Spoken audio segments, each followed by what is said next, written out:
통제할 수 없는 문제는 내버려 둬라. 황제에게조차 해결할 수 없는 문제가 있다. 저는 한때 온갖 걱정거리를 지레 끌어안고 사는 사람이었습니다.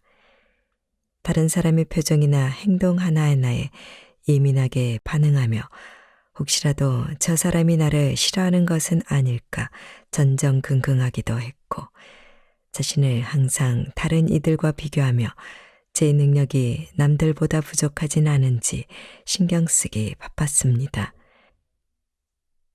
심지어 고민을 멈추면 나쁜 일이 생길지도 몰라 라거나 미리 걱정해 두면 안 좋은 일이 생겼을 때 충격을 덜 받을 거야 라는 생각까지 하면서 말입니다. 그러던 어느 날 고대 로마 제국의 황제 마르쿠스 아우렐루스가 직접 썼다는 제 명상록에서 이런 구절을 읽고 정신이 번쩍 들었습니다. 내가 통제할 수 있는 것은 집중하고 통제할 수 없는 것에는 미련을 두지 않아야 한다. 이 둘 사이를 구분하는 것이 진정한 힘이자 지혜이다. 앞서 말했듯 마르쿠스 아우렐리우스는 로마 제국의 황제였습니다. 넓디 넓은 지중해 전역을 통틀어 가장 강대한 부와 권력을 가지고 있었던 사람에게조차 어쩔 수 없는 문제가 있었던 것입니다. 그런 사실을 깨닫고 나자 그간 내 힘으로 해결할 수 없는 문제를 끌어안고 끙끙거렸던 자신의 모습이 바보처럼 느껴졌습니다. 저는 황제도 뭣도 아닌 일본의 평범한 소시민일 뿐인데 말이죠. 곧바로 웃음이 터져 나왔습니다. 이처럼 사람들은 자기 힘으로는 어찌할 도리가 없는 문제를 끌어안고 고민하는 경우가 많습니다.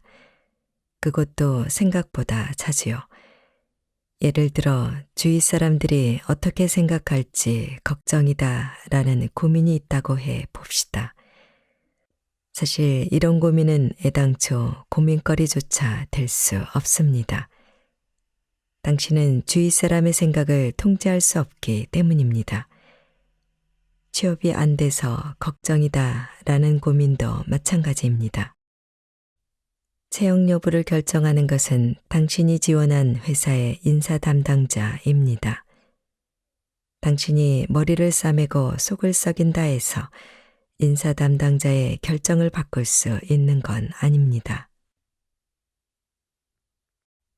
어쩔 수 없는 일은 어쩔 수 없다. 그렇다면 고민의 대상이 될 수 있는 것은 무엇일까요? 우리는 과연 무엇을 걱정해야 할까요? 그것은 바로 자신이 통제할 수 있는 것입니다. 주위 사람들이 어떻게 생각할지 걱정이라면 그들에게 좋은 인상을 주기 위해서 내가 할 수 있는 것이 무엇인지를 고민합시다. 그 외에는 걱정할 필요가 없습니다. 취업이 안 된다는 고민도 마찬가지입니다. 서류 심사나 면접에서 좋은 성과를 내는 방법에 대해 고민하면 됩니다. 그 외에는 역시 걱정할 필요가 없습니다. 달리 말하면 결과 자체를 걱정하는 대신 좋은 결과를 내는 방법에 관해 고민하자는 것입니다. 결과는 통제하는 것이 아니라 유도하는 것입니다. 우리는 결과를 유도하기 위해 여러 가지를 시도할 수 있습니다. 물론 뜻대로 되지 않을 수도 있죠. 하지만 그건 로마 제국의 황제도 어쩔 수 없는 일입니다. 그래서 저는 고민이 생길 때마다 스스로에게 묻습니다. 이 문제는 내 힘으로 통제할 수 있는 것인가? 아니면 통제할 수 없는 것을 가지고 머리만 싸매고 있는 건가? 라고 말입니다. 만약 그 고민의 뿌리가 스스로 통제할 수 없는 문제였다면 황제 폐하조차 해결하지 못한 고민이 있는데 내가 뭐라고 이런 것까지 고민하고 있나? 라며 웃어넘깁니다. 그러면 한결 마음이 가벼워지죠. 이렇게 걱정으로 머리가 복잡할 때는 펜과 종이를 준비해 머릿속을 채운 고민들을 생각나는 대로 적어 봅시다. 그리고 그것들을 내가 통제할 수 있는 문제인가 라는 기준으로 분류해 봅시다. 어떤가요? 가득했던 고민이 절반으로 줄어들지 않았나요? 이렇게 고민할 필요도 없는 고민을 골라내는 것만 해도 커다란 발전입니다. 자괴감에게 먹이를 주지 마라. 불완전하게 사랑스러운 것이다. 장점보다 단점이 더 커 보이는 이유. 본격적인 이야기를 시작하기에 앞서 잠깐 두 가지 질문을 하겠습니다. 자신의 장점이 무엇이라 생각하나요? 그리고 자신의 단점이 무엇이라고 생각하나요? 사람들에게 이 두 가지 질문을 건네면 제법 재미있는 현상을 발견할 수 있습니다. 바로 자신의 단점을 묻는 질문에는 너나 할 것 없이 아주 빠르게 대답하지만 자신의 장점을 묻는 질문에는 오래 고민하는 사람이 비교적 많다는 것입니다. 그 이유는 우리가 평소 자신의 장점보다 단점에 집중하는 시간이 많기 때문입니다. 이처럼 사람에겐 부족한 부분에 집중하는 경향이 있습니다. 자기 자신뿐만 아니라 다른 사람을 볼 때도 마찬가지죠. 어째서인지 다른 사람이 부족하거나 못난 점에 눈길이 갔던 경험 한 번쯤 다들 있지 않나요? 인간은 약간의 흠으로 완성된다. 이렇듯 사람은 부족한 부분에 마음을 쏟는 경향이 있어서 자연스레 자기가 가지지 못한 것이나 할 수 없는 일을 떠올리면서 두려워하거나 불안해하곤 합니다. 저 역시 마찬가지였습니다. 그런데 어느 날 우연히 읽은 책에서 그런 불안감을 한순간에 날려버릴 이야기를 접하게 되었습니다. 그것은 바로 미국의 유명 저널리스트 빌 모이어스와 세계적인 신화학자 조지프 캠벨의 대화였습니다. 캠벨 씨, 당신은 사람은 결점이 있기에 사랑스러워진다라고 했는데 언뜻 보면 잘 와닿지 않는군요. 아이들은 툭하면 넘어지고 작은 체구에 어울리지 않을 정도로 큰 머리를 달고 있죠. 하지만 그런 점이 오히려 아이들을 더욱 귀엽고 사랑스럽게 만듭니다. 이와 비슷하게 강아지 중에도 이상한 생김새나 신체 비율을 가지고도 많은 사랑을 받는 견종이 있죠. 이들 모두 불완전함으로 귀여운 것입니다. 즉, 완벽한 인간은 사랑받기 어렵다는 말인가요? 그렇습니다, 모이어스 씨. 그런 존재는 인간답지 않을 테니까요. 인간의 배꼽처럼 불완전한 약간의 흠, 바로 그것이 인간성입니다. 그게 인간을 초자연적인 존재도 불로불사의 존재도 아닌 인간다운 존재로 만들죠. 우리는 바로 그런 점을 사랑하게 되는 것입니다. 조지프 캠벨, 빌 모이어스, 신화의 힘. 저는 이 글을 읽으면서 눈이 번쩍 뜨이는 듯한 느낌을 받았습니다. 생각해보면 사람들이 사랑스럽다라고 느끼는 대상은 분명 불완전한 존재인 경우가 많습니다. 구체적인 예로 전 세계에서 사랑을 받은 만화 톰과 제리를 떠올려 봅시다.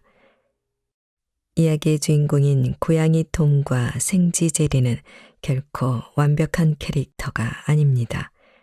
시종일관 넘어지고 부딪히고 깔리고 망가지는 그들의 모습은 완벽하기는커녕 아주 우스꽝스럽죠.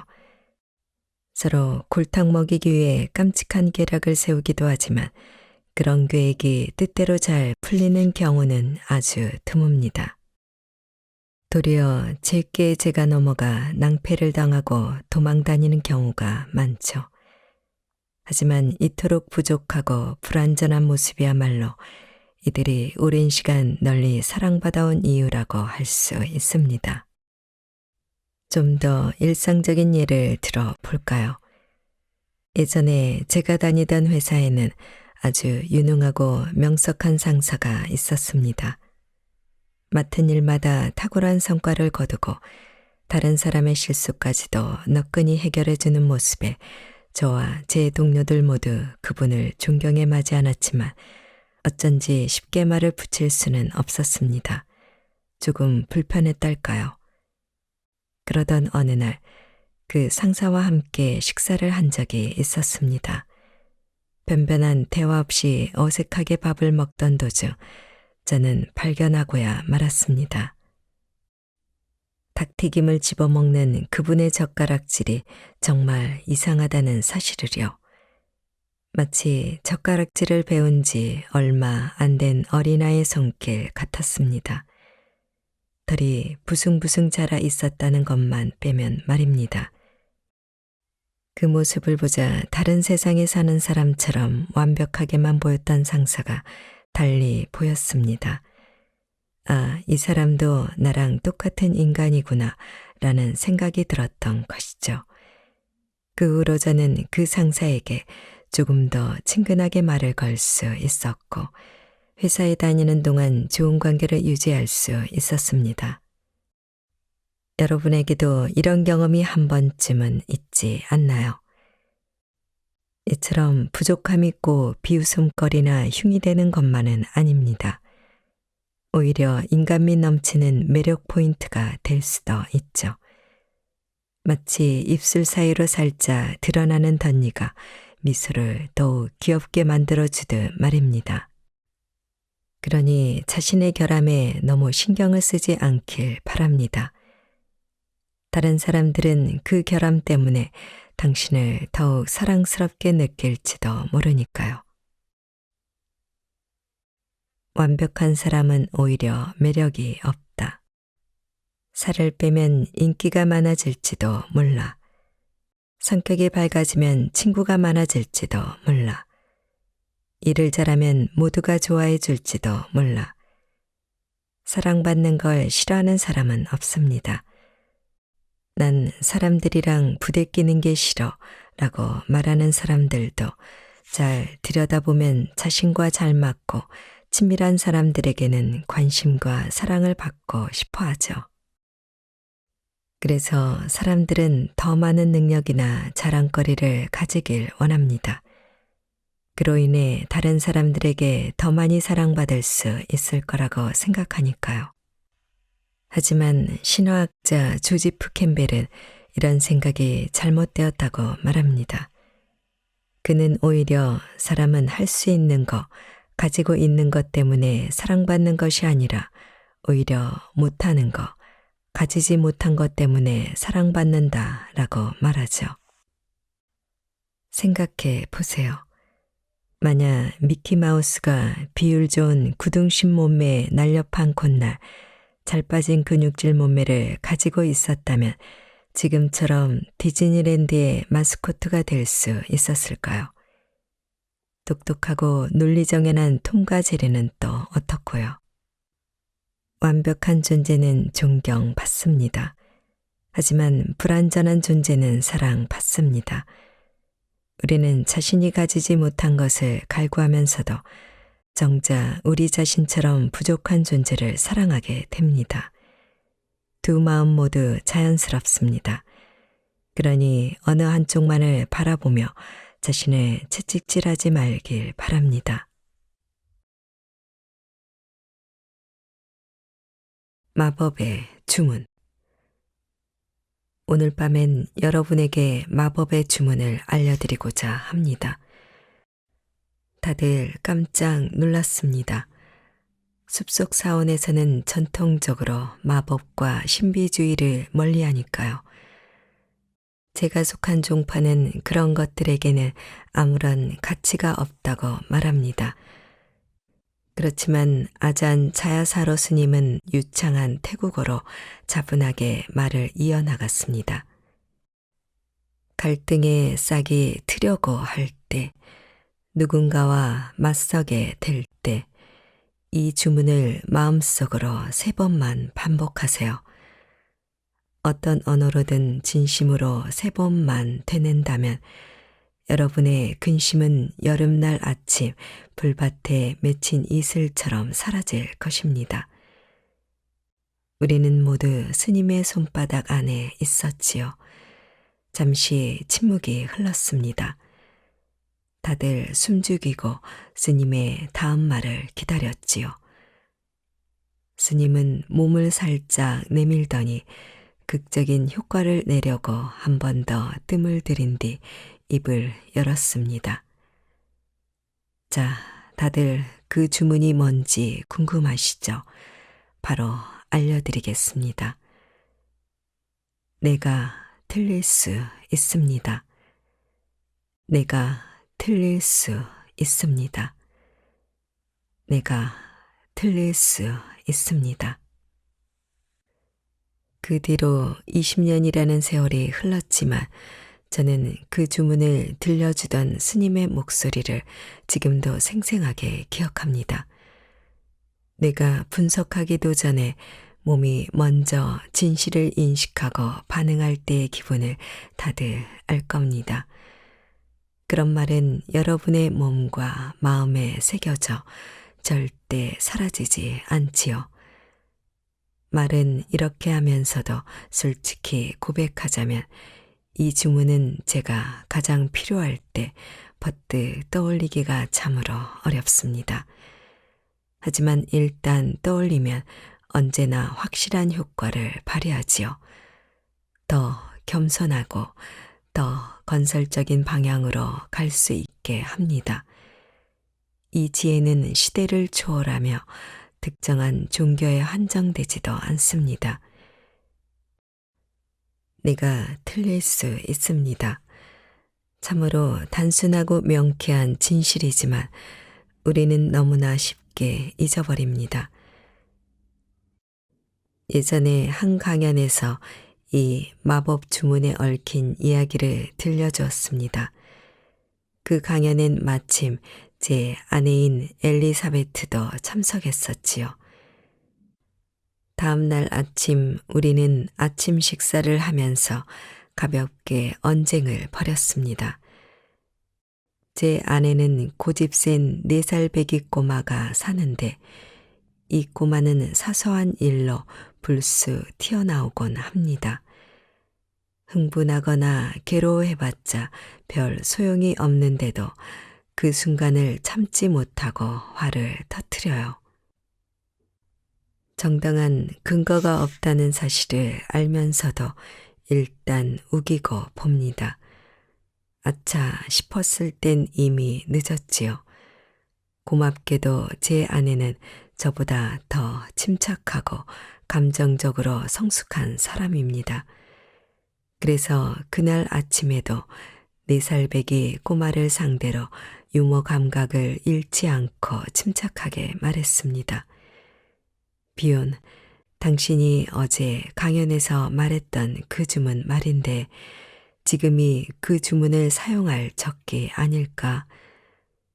그러자 식탁 건너편에 4살 배기 꼬마가 아랫입술을 삐쭈 내밀고서 이렇게 말했지요. 아니, 난 지금 다른 주문을 사용할 거야. 당신이 틀릴 수 있습니다. 지금의 제 이야기는 반쯤 농담이 섞인 것도 맞습니다. 이 주문의 사고방식이 지나치게 단순하다고 느낀다면 그것 또한 이해합니다. 하지만 이 단순하면서도 겸손한 관점을 유지하기란 정말이지 쉽지 않습니다. 특히 흥분한 상태에서라면 더욱 그렇습니다. 이 지구상에서 의례적인 말이 아니라 진심으로 내가 틀릴 수 있다라고 쉽사리 인정하는 자아를 과연 단 한 사람이라도 찾을 수 있을까요? 아니요. 그렇다면 인간인 우리는 더 큰 존재, 자신이 틀릴 수도 있다고 항상 인식하는 더 큰 존재에 접근할 수 있을까요? 물론입니다. 대다수 사람이 대체로 자기가 틀릴 수 있다는 점을 기억한다면 세상이 어떻게 보일까요? 우리는 어떤 대화를 나눌 수 있을까요? 800년 전 페르시아의 이슬람교 신비주의자이자 위대한 시인인 누미는 이렇게 말했습니다. 악행과 선행이라는 개념 너머에 너른 들판이 있다. 그곳에서 당신을 만날 것이다. 저는 점점 더 많은 사람이 그 들판을 그리고 그곳에서의 그 만남을 고대한다고 확신합니다. 훗날 태국을 떠나 영국의 어느 사원으로 옮겼을 때 저는 누군가와 사소한 일로 언쟁을 벌였던 적이 있습니다. 우리 훌륭한 아잔수시토 주지 스님이 저를 물끄러미 바라보며 이렇게 말했습니다. 옳다는 것이 결코 핵심이 아니라네. 저도 그렇다는 것은 당연히 알고 있었습니다. 하지만 옳고 그름을 따져야만 하는 것은 제 안에, 우리 안에 거의 본능처럼 깊이 새겨져 있었던 것이지요. 다행히 처음부터 잘해야 한다는 법은 없습니다. 누구나 시행착오를 거칠 권리가 있어요. 인간은 본래 자신이 더 행복해지는 방향으로 살아가려는 습성이 있습니다. 그리고 내가 틀릴 수 있어 내가 다 알지는 못해라는 생각에 익숙해지는 것만큼이나 우리가 확실하게 행복해질 방법은 흔치 않습니다. 우리는 거의 무의식적으로 직감을 현실이라고 믿습니다. 주변에서 벌어지는 온갖 사건을 정확하게 해석할 수 있다고, 다 간파할 수 있다고 생각합니다. 어떤 상황이 옳은지 그른지 좋은지 나쁜지를 판단하고 결정할 수 있다고 믿지요. 우리는 걸핏하면 삶이 우리가 원하는 방식대로, 우리가 계획한 방식대로 마땅히 흘러가야 한다고 생각합니다. 하지만 실상은 좀처럼 그렇게 되지 않습니다. 우리의 막연한 관념과 의지대로 삶이 이루어지리라고 기대하지 않는 것이 지혜의 시작입니다.